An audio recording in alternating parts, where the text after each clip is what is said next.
Hello, welcome to the news on FeckTV.com. We're live at 7 o'clock. I'm Chris Bennett and I've got with me Alan Noonan. Alan, you have the first story. I do indeed. The seizure of €280,000 worth of cocaine at Kerry Airport, and the person who is being held, arrested, is a UK man in his 60s. The cocaine was found in the lining of his rucksack. The interesting part of this story, Chris, that I found is that the news that was reported was that he was held after the Revenue Customs Service said something was used called risk profiling. Yeah, I'm not quite sure how the risk profiling goes for a 60-year-old UK resident on that one. I mean, profiling for perhaps other things, but maybe not smuggling. Yeah, exactly. This was actually the largest illegal drugs haul, though, at an airport since the seizure of €3 million of cocaine at Belfast International in 2006. So it's a pretty good day, I suppose, for the guards on this one. Yeah, absolutely. They seem to be doing their job. And, you know, it's often a question that people would ask themselves is there any security at these remote airports? And obviously they're doing something. Obviously there is, stopping 60-year-old men with €280,000 of cocaine. On a sort of a public health warning story now, the health authority in the country has launched an investigation after traces of horse meat were found in own brand burgers at Tesco, Dunstore, Aldi, Lidl and Iceland. The FSAI is looking at how this meat entered the food chain. It's actually believed to be from 2 processing plants within the country. Now, there is obviously no risk to health. I mean, it is only horse meat. However, it is, I suppose, slightly disturbing that 10 out of 27 burgers tested positive for horse DNA in the tests. But I actually find more disturbing that 23 of them tested positive for pig. Now, these are obviously in beef burgers. For those who have religious reasons for not eating pig, this is quite a shocking statistic. Yeah, absolutely. And even though, Chris, you might say that it's only horse meat, I think people out there would expect to have beef in their beef burgers when they buy it. One sample in particular came back with 27% of horse meat inside it. Yeah, and I suppose in an own brand burger, which may have only 50% meat in it, it's quite a high number there. Yeah. I'll take your point on that. For those of you out there who are concerned, you can take the products back to the supermarket you bought them from, and you can also contact the FSAI advice line on 1890 33 66 77. Okay, the next story is that HMV has entered administration as of this morning, which leaves the 300 staff at the 16 stores nationwide in danger of losing their jobs. And furthermore, they're not redeeming gift vouchers. Yes, the Communications Minister, Pat Rabbitte, said that it was immensely regrettable that they weren't redeeming them, though not exactly a surprise. Interesting that he is sort of talking about that, yet not warning people. Exactly, yeah, not a surprise. You know, fantastic work from the government. Yeah, I mean, the thing is that surprised me as well, that shocked me about this, was that there are actually only 300 workers at 16 stores. I mean, these people must be working sort of quite long, ridiculous shifts here. I mean, do you see, I suppose, Alan, do you see this as the fall of people buying CDs, DVDs within town centres, and, you know, from a shift to online?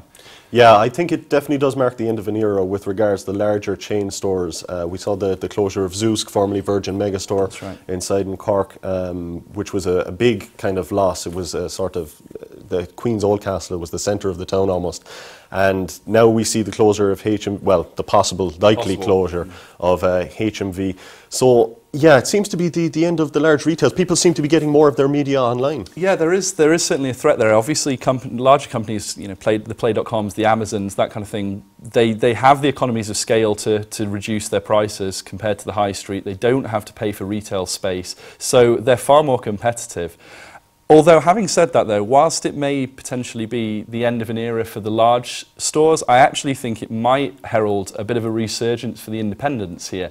So, you know, your old-style record shop, in vinyl's on the increase in terms of sales. People, you know, collecting CDs and stuff is hugely on the increase with this, I suppose, nostalgia of people. It's quite a hip thing, type of thing, you know, the hipsters like it.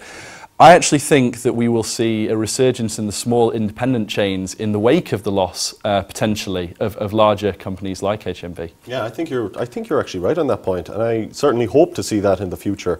We could definitely do with a few more independent stores like that. I suppose, you know, with the death of one thing, it's incredibly sad for the 300 workers who may potentially lose their job. Obviously, if a buyer is found, then that won't be the case. but it might actually be, I suppose, a good thing in terms of the local economy for the local stores to rebound from this and to fill a gap, as it were. Certainly hope so. Your next story is on Pakistan? My next story is on Pakistan, yes. An arrest order has been issued for the Pakistani Prime Minister, Raja Pervez Ashraf, and 15 others by the country's Supreme Court. The reason behind the arrest order is over corruption allegations which arose in 2010, where Ashraf was actually the Minister for sort of energy. It was to do with an energy creation project referred to as the Rental Power Project, where Raja was essentially called by his opposition Raja Rental over alleged kickbacks that he took from the project. So it's a big corruption trial, basically, that's going on. The timing of it was incredibly interesting, though, Alan. The protest, the arrest warrant actually came out at the same time a protest was taking place by a cleric, Tarul Qadri, who at the same time was leading thousands of people through Islamabad, protesting against the government, essentially to resign their position. Yeah, I wonder, is this man being kind of sent out by the people in power in Pakistan as a sort of scalp to pacify the people who are protesting?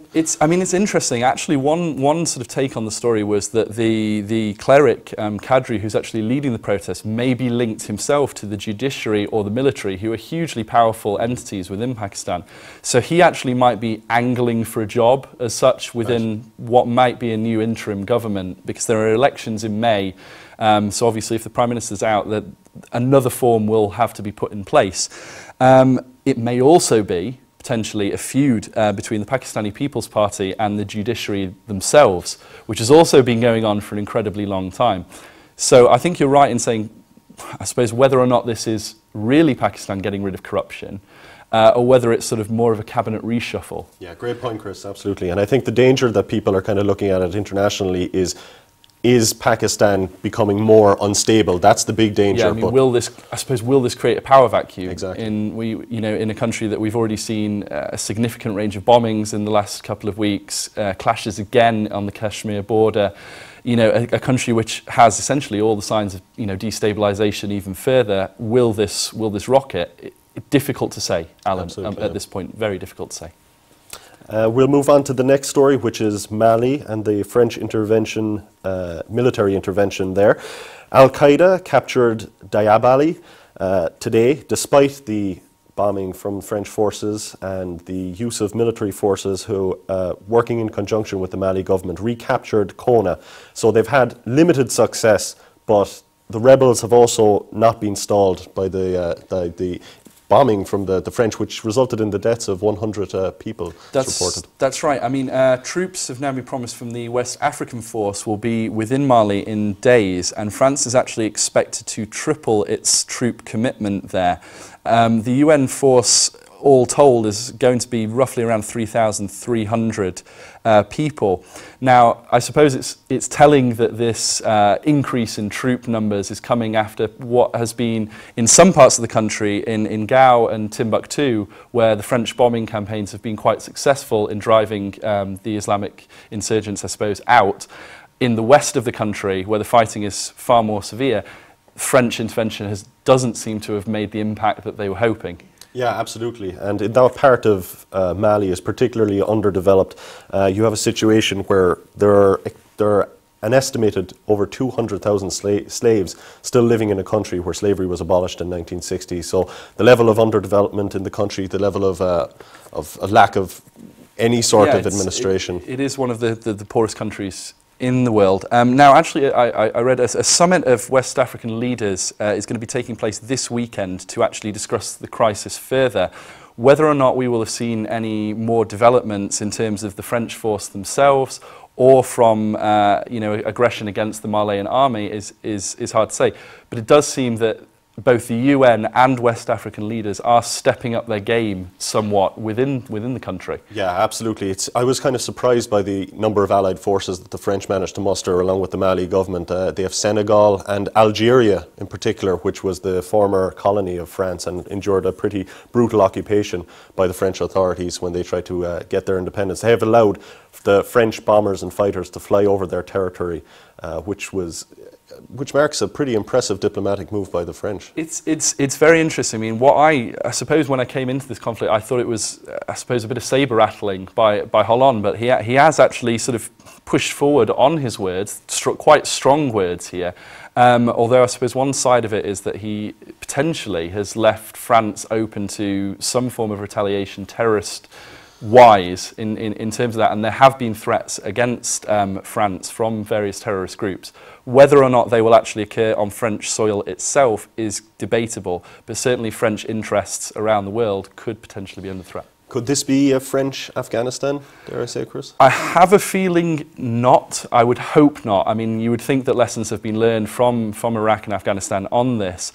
I would suspect it would be more like a French Libya, or I suppose a French Libya again, because they were obviously heavily involved in that. I suspect it's going to go down the Libya route, but with more troops actually on the ground. Hopefully they will be sort of led UN-wise rather than France pushing itself forward, because I think that might get bogged down. Okay. We're going to finally finish on a bit of an interesting story here.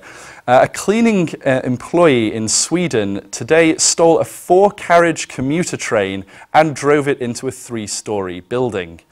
Now, the woman took the train from a depot, drove 1.6 kilometres with it before breaking through barriers at a station at Saltsbjörden.